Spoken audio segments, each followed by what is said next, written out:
nav mainījusies, bet tagad ir nākamais izaicinājuma līmenis, kuru man apstiprināja mans biedrs, ar ko mēs te parunājām pirms dažām dienām citā valstī sēdošs. Un kad es viņam stāstīju, klausies, ir tāds no rīta pamostos un man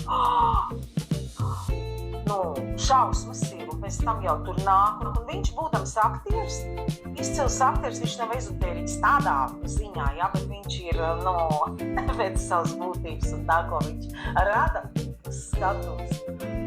Tu saproti, ka arī mums tie ir tā trivožnost, bet pat ir interesanti. Vispirms ir tā trivožnost, tā sajūta, vibrācija, un pēc tam tu viņai uzliec savas domas virsū.